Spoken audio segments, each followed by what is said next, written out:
Hi viewers, welcome back to Ayudham Arivom. இன்னைக்கான காணொலியில சுமார் 10 ஆண்டுகளா பாகிஸ்தானுக்கு சிபிஇசி ப்ராஜெக்ட்ல உதவிக்கிட்டு இருந்த சைனா ரொம்ப முக்கியமான ப்ராஜெக்ட்ல உதவ மறுத்திருக்கு. ஸோ பாகிஸ்தானை இப்ப சோக் பண்ணிருக்கு சைனா அப்படின்னு சொல்லலாம். அயன் கிளாட் பிரதர்ஸ் அப்படின்னு சொல்லக்கூடிய சைனா மற்றும் பாகிஸ்தானுக்கு இடையே இந்த விரிசல் ஏற்பட என்ன காரணம்? எந்த முக்கியமான ப்ராஜெக்ட்டுக்கு இப்ப சீனா வந்து தலையாட்ட மறுத்திருக்கு அப்படிங்கிறத இன்னைக்கான காணொலியில் நம்ம பார்த்து தெரிஞ்சுக்க போறோம். ஸோ ரொம்ப முக்கியமான காணொலி செப்டம்பர் 2, 3 ஆகிய தேதிகள்ல நடந்த சம்பவத்துக்கு பிறகுதான் பாகிஸ்தானுக்கு சைனா இது மாதிரி சோக்கனும் கொடுத்திருக்காங்க.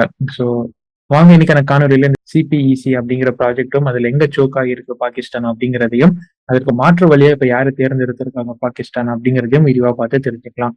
நீங்கள் பார்த்து கொண்டிருப்பது ஆயுதம் அறிவோம். ஆயுதம் அறிவோம் அப்படிங்கிற நம்ம சேனலுக்கு ஃபாலோ பண்ணிட்டு வாங்க மக்களே. Let's dive into it.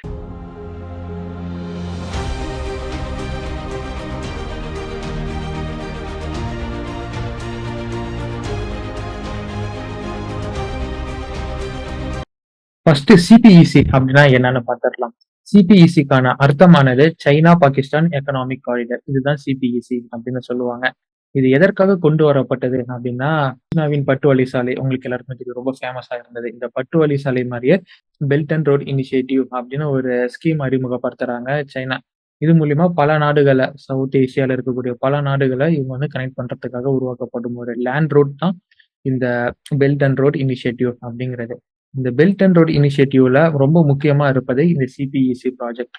ஏன்னா இது வந்து சீனா மற்றும் பாகிஸ்தானை கனெக்ட் பண்ணுது. எங்க இருந்து எங்க கனெக்ட் பண்ணுது அப்படின்னு நம்ம கேட்டோம்னா, சைனாவின் ஜின்ஜியாங்ல இருந்து பாகிஸ்தானின் குவாடர் துறைமுகம் வரை இந்த சிபிஇசி ப்ராஜெக்ட் மூலியமா கவர் பண்ணுது. அண்ட் ரொம்ப முக்கியமான பகுதி இந்த பெல்ட் அண்ட் ரோட் இனிஷியேட்டிவ் அப்படின்னா இந்த சிபிஇசி ப்ராஜெக்ட் அப்படின்னு தான் சொல்லணும்.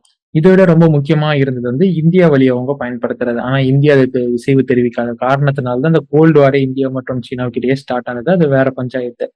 இந்த சிபிஇசியில மட்டும் நம்ம கான்சென்ட்ரேட் பண்ணோம்னா, இது மாதிரி இவங்க ஜின்ஜியாங்ல இருந்து குவாடர் வரைக்கும் கொண்டு வராங்கன்னா, இந்த ப்ராஜெக்ட் வந்து 2015 ஆரம்பிச்சு ஒரு மல்டி மில்லியன் இன்வெஸ்ட்மெண்ட் ப்ராஜெக்ட் தான் இது. ஸோ மல்டி மில்லியன் இன்வெஸ்ட்மெண்ட் அப்படிங்கிறது மியூச்சுவலா இரு நாடுகளுமே இன்வெஸ்ட் பண்ணி பண்ணக்கூடிய ப்ராஜெக்ட் தான்.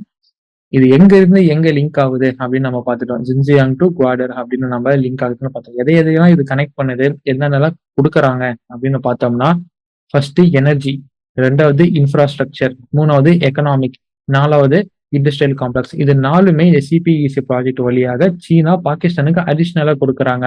வெறும் எனக்கு நான் ரோடு போடணும், நிலத்தை கொடு அப்படின்னா கொடுக்க மாட்டாங்க யாரா இருந்தாலும், இல்லையா? ஆனா பாகிஸ்தானுக்கு கொடுப்பாங்க. காசு கொடுக்குறேன் கூடனா கொடுப்பாங்க. இருந்தாலும் இதெல்லாம் கொடுக்குறேன், எனக்கு இடமும் சேர்த்து கொடு அப்படின்னு பாகிஸ்தானை அப்ரோச் பண்ணாங்க சீனா ஆரம்ப காலத்துல. பாகிஸ்தான் முழுசா போயிட்டாங்க. ஸோ 2015 ஆரம்பிச்ச ப்ராஜெக்ட் எந்த அளவுக்கு இப்ப கம்ப்ளீட் ஆயிருக்கு டில் டு டேட் அப்படின்னு பார்த்தோம்னா, அபிஷியலா பாகிஸ்தான் மற்றும் சீனா என்ன சொல்றாங்க அப்படின்னு பார்த்தோம்னா 90% கம்ப்ளீட் ஆகியிருக்கு. ஒரு சில முக்கியமான கீ ப்ராஜெக்ட் மட்டும் தான் மிஸ் ஆகுது, மற்றபடி எல்லாமே கவர் ஆயிடுச்சு அப்படின்னு சொல்றாங்க.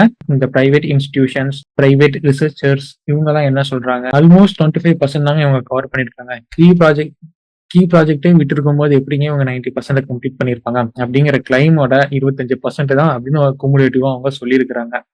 ஸோ நீங்க 90 எடுத்துக்கிறீங்களா, 25 எடுத்துக்கிறீங்களாங்கிறது உங்களுடைய விஷயம். ஆனா இப்ப எங்க வந்து ஸ்டாக்னன்ட் ஆயிருக்கு அப்படின்னா, எம்எல்1 அப்படிங்கிற ஒரு ஃபேஸ்ல தான் இங்க வந்து ஸ்டாக்னன்ட் ஆகிருக்கு. இந்த எம்எல்1 அப்படிங்கறது இப்ப நீங்க மேப்ல பாக்குறீங்க இல்லையா, பெஷாவார்ல இருந்து கராச்சி வரைக்கும் கனெக்ட் பண்ணக்கூடிய ஒரு ரூட். இது ஆக்சுவலா ஒரு ரயில்வே ரூட், ரயில்வே ட்ராக் ஆனது. எக்ஸிஸ்டிங்கா இதுல சில இடத்துல வந்து ரயில்வே ட்ராக் இருந்துட்டு இருக்கு. ஆனா அந்த ட்ராக் அப்படிங்கிறது வந்து ப்ராப்பரான மெயின்டெனன்ஸ் இல்லாத காரணத்தினால heavy cargo freights, like heavy cargo goods இவங்கனால அந்த ட்ராக்ல கொண்டு போக முடியாது. அதனால இவங்க கம்ப்ளீட்டா ஒரு ரயில்வே லைனை உருவாக்குறாங்க. அதுதான் இந்த மெயின் லைன் 1 அப்படிங்கிற ஒரு ரயில்வே ப்ராஜெக்ட். ஸோ சைனால இருந்து பெஷாவர் வரைக்கும் இவங்க கொண்டு வந்துருவாங்க. பெஷாவார்ல இருந்து கராச்சி வரைக்கும் ட்ரெயின்ல இவங்க அழகா கொண்டு போயிடுவாங்க. ஆனா இதுக்கு பேரலா ரோட் ரூட்டும் இருக்கு. பட் நமக்கே தெரியும், ரோட விட ரயில்வேஸ் வந்து ரொம்ப cost effective and easy way of transport. அதனால இந்த இடத்துல இவங்களும் ரயில்வே ரூட்டை சூஸ் பண்றாங்க. ஸோ இதுதான் இந்த எம்எல்1 ப்ராஜெக்ட் அப்படிங்கிறது. இந்த எம்எல்1 ப்ராஜெக்ட் அப்படிங்கிறது கீ ப்ராஜெக்ட். ஏன்னா முக்காவாசியான பாகிஸ்தானை கவர் பண்ணக்கூடியதே இந்த ரயில்வே ரூட் தான். அதுவும் இல்லாம இது பல இண்டஸ்ட்ரி காம்ப்ளெக்ஸை கடந்து போகுது. ஸோ பல வகையான கூட்ஸை கொண்டு போறதா இருக்கட்டும், அது பாகிஸ்தான்ல இருக்கக்கூடிய மைன்ஸை கனெக்ட் பண்றதா இருக்கட்டும், இது மாதிரியான வேலைகளுக்கும் இந்த ரயில்வே ரூட் அப்படிங்கிறது யூஸ் ஆகும் காரணத்தினால பாகிஸ்தானின் ஓன் எக்கனாமிக்கும் இந்த சிபிஇசிக்கும் இது ரொம்ப முக்கியமான ப்ராஜெக்டா கருதப்படுது.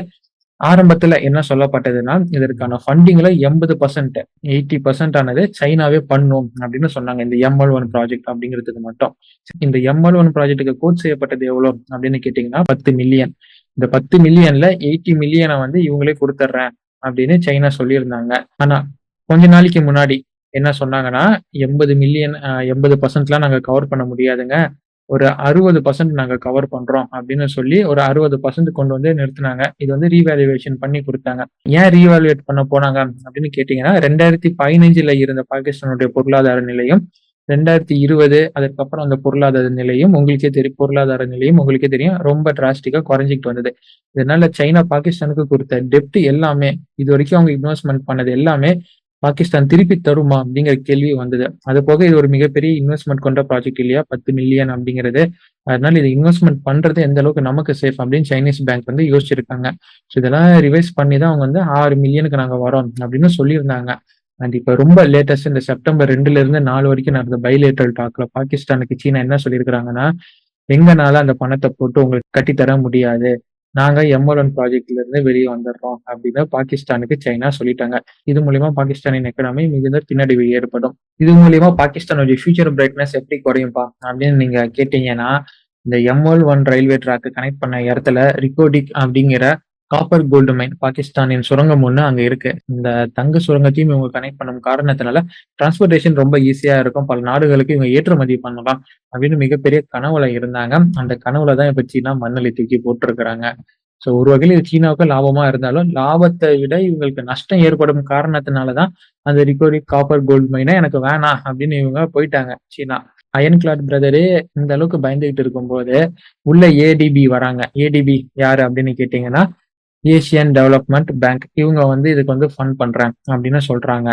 சரி, ஏடிபிக்கு நமக்கு வரதுக்கு முன்னாடி ஏன் சீனா வந்து இன்வெஸ்ட்மென்ட் பண்ண வரல அப்படின்னு கேட்டீங்கன்னா, சிபிஇசி ப்ராஜெக்ட் அப்படிங்கிறது ஒரு டெப்ட் ப்ராஜெக்ட் அப்படின்னு தான் சொல்லணும். ஸோ பாகிஸ்தான் எப்படி டெப்ட் ட்ராப்ல மாட்டுனாங்க சைனா கிட்ட அப்படின்னு கேட்டீங்கன்னா, இந்த பெல்ட் அண்ட் ரோட் இனிஷியேட்டிவ்ல இந்த சிபிஇசி ப்ராஜெக்ட் மூலியமா தான் இவங்க மாட்டியிருக்கிறாங்க. ஃபர்ஸ்ட் பாயிண்ட் பாகிஸ்தான் கிட்ட சிபிஇசி ப்ராஜெக்ட கட்டுற அளவுக்கு ஈக்குவல் ஷேர் போடுற அளவுக்கு அவங்க கிட்ட பணம் இல்ல. அதாவது 50-50 ப்ராஜெக்ட் காசு இல்ல. அதனால சீனா தான் கடன் கொடுக்குறாங்க. சீனா எப்படி கடன் கொடுக்குறாங்க அப்படின்னு கேட்டீங்கன்னா, சீனாவின் முக்கியமான பேங்குகள் மூலியமா சீனா பாகிஸ்தான்ல இருக்கும் சிபிஇசி ப்ராஜெக்ட நடத்துறதுக்கு கடன் கொடுக்குறாங்க. ஏன்னா இப்ப நீங்க ஒரு வீடு கட்டுறீங்கன்னு வைங்களேன், கீழ ஒரு ஃப்ளோர், மேல ஒரு ஃப்ளோர் வீடு கட்டுறீங்கன்னு வைங்களேன். அந்த வீடு கட்டுறதுக்காக நீங்க வந்து பேங்க்ல இருந்து லோன் வாங்குவீங்க. ஸோ லோன் வாங்குறீங்க அப்படின்னா, பேங்க்குக்காரன் அந்த அமௌண்ட்ட குடுப்பான். அந்த பணத்த முழுசா கட்டுற வரைக்கும் இந்த வீடு உங்களுக்கு இல்ல. பேங்க் தான். எப்பனாலும் நீங்க கட்டலைன்னா அவன் ஜப்தி பண்ணிருவான் வீட்ட. ஸோ அந்த கணக்கு ஒண்ணே இருக்கு. ஸோ நீங்க பணத்த வந்து ரீபே பண்ணணும். அதுவரைக்கும் வீடு உங்களுது இல்ல. இந்த டெப்ட்ட அவங்க எப்படி பண்றாங்க அப்படின்னு கேட்டீங்கன்னா, இந்த இன்ஃப்ராஸ்ட்ரக்சர் கட்டுறதுக்கா இருக்கட்டும், அதற்கான எக்யூப்மெண்ட்ஸா வாங்குறதா இருக்கட்டும், இது மாரிக்கெல்லாம் பாகிஸ்தானுக்கு இவங்க தான் ஃபண்டிங் பண்றாங்க. ஏன்னா பாகிஸ்தான் கிட்ட வாங்குறதுக்கோ, கட்டுறதுக்கோ பணம் இல்ல. வேலையாளுங்களுக்கு பணம் குடுக்குறதுக்கோ பணம் இல்ல. அதனால சைனா அவங்களுடைய பேங்க்ல இருந்து பணத்த எடுத்து இவங்களுக்கு குடுக்குறாங்க. அதற்கான வட்டியே இவங்க குடுக்கணும். அப்படி குடுக்குற வட்டியும் சும்மா இந்த மத்த நேஷனல் டெவலப்மென்ட் பேங்கோ, இல்ல வேர்ல்டு பேங்க் மாரியான 1% 1% கீழ இருக்கிற இன்ட்ரெஸ்ட்டோ இல்ல. இவங்கது எல்லாமே 3.3% இருக்கக்கூடிய இன்ட்ரெஸ்ட் தான். ஸோ ஹெவி இன்ட்ரெஸ்ட்ல தான் சீனாவின் பேங்க்ஸ் எல்லாமே பாகிஸ்தானுக்கு கடனா குடுத்துட்டு இருக்கிறாங்க. ஸோ இது வந்து டெப்த் கேஸ். இன்னொன்னு இன்வெஸ்ட்மென்ட் கேஸ் அப்படின்னு பார்த்தீங்கன்னா, இந்த சிபிஇசி அப்படிங்கிறது ஒரு பைலேட்டரல் புரோகிராம் அப்படின்னு நம்ம சொல்லியிருந்தோம் இல்லையா? ஸோ 50-50 ஷேர்ல ஒரு 50ய வந்து இவங்க கடன் குடுத்து பாகிஸ்தான பண்ண வைக்கிறாங்க. இன்னொரு 50 ஷேர இவங்களே போட்டுறாங்க. அதாவது நீங்க கடன் வாங்கி ஒரு வீட்ட கட்டுறீங்க. அதுக்கு கீழ நீங்க இருக்கிறீங்க. மேல உங்க நண்பர் இருக்கிறாரு அப்படின்னு வைங்களேன். அந்த வீடு முழுமையா உங்களுக்கு சொந்தம் இல்ல. அந்த வீட எப்ப வித்தாலுமே பாதி தான் உங்களுது. பாதியான ஷேர வந்து நீங்க உங்க மேல இருக்கும் நண்பருக்கு குடுத்தாகணும். ஸோ அதனால இங்க சிபிஇசி ப்ராஜெக்ட்ல பாதி சீனாவிற்கும் பங்கு இருக்கு. சப்போஸ் இந்த ஃபர்ஸ்ட் சொன்ன கேஸ்ல அவங்க டெப்த் கட்ட முடியல அப்படிங்கிற பட்சத்துல தான் பாகிஸ்தானின் அந்த 50%ல இருக்கக்கூடிய இடங்களும் அவங்களுக்கு போகும் அப்படிங்கிறது தான் இந்த டெப்ட் ட்ராப் சொல்ல வருது. ஆனாலும் இவங்க ரிஸ்க் எடுத்து குடுத்துக்கிட்டே இருந்தாங்க. ஆனா இப்ப என்ன ஆகுது அப்படின்னா, சுத்தமா குடுக்க முடியல. பணத்த அவங்கனால குடுக்க முடியல. கண்டிப்பா இது திரும்ப வராது அப்படின்னு அவங்களுக்கு தெரிஞ்சிருக்கு. அதனால தான் இவங்க குடுக்க வரல. இப்ப நீங்க ஏன் பாகிஸ்தானுக்கு சீனா வந்து ஃபண்ட் குடுக்க வரல அப்படிங்கிறதுல கிளியர் ஆகியிருப்பீங்க அப்படின்னு நான் நினைக்கிறேன். அடுத்த விஷயத்திற்கு நான் நகரலாம். இந்த ஏடிபி பேங்க்குக்கு வரேனே. ஏடிபி பேங்க் அப்படிங்கிறது வந்து ஏசியன் டெவலப்மென்ட் பேங்க். ஏசியால இருக்கும் அனைத்து நாடுகளின் வளர்ச்சிக்காக அங்க அவங்க கிட்ட இருக்க பணத்துல கொஞ்சம் முதலீடு பண்ணுவாங்க. இவங்க கடனா குடுப்பாங்க, இல்ல முதலீடு பண்ணுவாங்க. சும்மா குடுக்க மாட்டாங்க. ஸோ இதுல இந்த ஏடிபி பேங்க்ல யாரு பெரிய இன்வெஸ்டர்ஸ் அப்படின்னு பார்த்தோம்னா, அமெரிக்கா, ஜப்பான், ஆஸ்திரேலியா, சைனா மற்றும் இந்தியா இவங்களுடைய ஷேர்ஸ் கொண்ட பணம் தான் அந்த இடத்துல அதிகமா ரோல் அவுட் அங்க விளையாண்டுகிட்டு இருக்கு. ஸோ இவங்க தான் மெயின் இன்வெஸ்டர்ஸ் ஏடிபி பேங்க்குக்கு. 2015 இவங்க ஸ்டார்ட் பண்றாங்களா சைனா கூட சேர்ந்து. அப்பவே என்ன சொன்னாங்கன்னா, நான் ஒரு 400 மில்லியன் அளவுக்கு நான் உங்களுக்கு பணத்த குடுக்குறேன். நானும் இதுல இன்வெஸ்ட்மென்ட் பண்றேன் அப்படின்னு ஏடிபி பேங்க் உள்ள வந்தாங்க. ஆனா பாகிஸ்தான் அப்ப என்ன சொன்னாங்கன்னா, வேணாம் வேணாம் சைனாவே முழுசா இன்வெஸ்ட்மென்ட் பண்ண இருக்கிறாங்க. நாங்க அவங்க கிட்டயே போறோம் அப்படின்னு இவங்க சொல்லியிருந்தாங்க. ஆனா இப்ப சைனா இன்வெஸ்ட்மென்ட் பண்ண வராத காரணத்தினால, ஆரம்பத்திலே ஏடிபி நமக்கு தரேன்னு சொன்னானே, மீண்டும் அவங்ககிட்டயே நம்ம போய் கேட்போம். அப்படின்னு இவங்க வந்து போய் கேட்டுருக்காங்க. ஏடிபி பேங்க் ஆனது இப்ப அரவுண்ட் ஒரு 1 மில்லியன் அளவுக்கு நான் இன்வெஸ்ட்மென்ட் பண்றேன். ஒரு ஃபேஸுக்கு மட்டும் தான் நான் இன்வெஸ்ட்மென்ட் பண்ணுவேன் அப்படின்னு அவங்க சொல்லியிருக்காங்க. அந்த ஒரு ஃபேஸ் என்னன்னா, கராச்சியில இருந்து ரோரி அது வரைக்கும் தான் நான் இன்வெஸ்ட்மென்ட் பண்ணுவேன். அப்படின்னு இப்ப ஏடிபி பேங்க் கொஞ்சமா பணத்த அலோகேட் பண்றேன் அப்படின்னு ஒத்துக்கிறாங்க. ஸோ ஏடிபி பேங்க் இங்க வந்தது வந்து ஒரு வகையில நாம நார்மல் அப்படின்னு பார்த்தாலும், இன்னொரு பக்கம் என்ன சொல்லப்படுதுன்னா, இப்ப பாகிஸ்தான்ல இருக்கக்கூடிய மினரல்ஸ் மற்றும் அவங்களுடைய சுரங்கங்கள் மீது அமெரிக்கா அதிக அளவுக்கு இன்ட்ரெஸ்ட் காட்டும் காரணத்தினால, இந்த ஏடிபி பேங்க் இங்க வந்து இன்வெஸ்ட்மென்ட் பண்ண இதுல வந்து பணத்த போட இன்ட்ரெஸ்ட் காமிக்கிறாங்க. ஸோ அமெரிக்கா உள்ள வர காரணத்தினால ஏடிபி பேங்க் ஒரு நல்ல லாபம் கிடைக்கும் அப்படிங்கிறதுக்காக அவங்க உள்ள வந்து இதுல வந்து காசு கொடுக்க தயாரா இருக்கிறாங்க அப்படின்னு சொல்லப்படுது. ஸோ இது எந்த அளவுக்கு உண்மை அப்படிங்கிறத நம்மளால உறுதி பண்ண முடியல. பட் ஏடிபி பேங்க் ஒரு 1 மில்லியன் அளவுக்கு பணத்த போட்டுறாங்க அப்படிங்கிறது மட்டும் அஃபிஷியலா வந்த தகவல்களா இருக்கு. பாகிஸ்தானின் சிபிஇசி ப்ராஜெக்ட் அப்படிங்கிறது முழுமை பெறாம அப்படியே நிக்குது. அப்படிங்கிறது தான் இந்த வீடியோ மூலியமாகவும், சைனாவின் அறிக்கை மூலியமாவும் நம்ம தெரிய வர செய்தியா இருக்கு. ஸோ இது சிபிஇசில ஒரு ஃபெயிலியரா பார்க்கப்படுது. இத பற்றின உங்களின் கருத்துக்கள் என்ன? ஸோ நீங்க சிபிஇசி ப்ராஜெக்ட் மற்றும் அயன்கிளட் பிரதர்ஸ பத்தி என்ன நினைக்கிறீங்க? அப்படிங்கிறத கமெண்ட் பாக்ஸ்ல விடுங்க. ஸோ சைனா இப்ப இருக்கபடி ஒரு பக்கம் இந்தியாவுக்கு லாபமா இருக்கு அப்படிங்கிறது என்னோட பர்சனல் ஒப்பீனியனா இருக்கு. அத பற்றியும் உங்களின் கருத்துக்கள் கமெண்ட் பாக்ஸ்ல வரவேற்கப்படுகிறது. அண்ட் இது போன்ற பல காணொளிகளை தெரிந்து கொள்ள ஆயுதம் அறிவோம் அப்படிங்கிற நம்ம சேனலை சப்ஸ்கிரைப் பண்ணி ஃபாலோ பண்ண ஆரம்பிங்க நண்பர்களே. Until it's signing off from ஆயுதம் அறிவோம் and stay tuned for next video. நன்றி, வணக்கம்.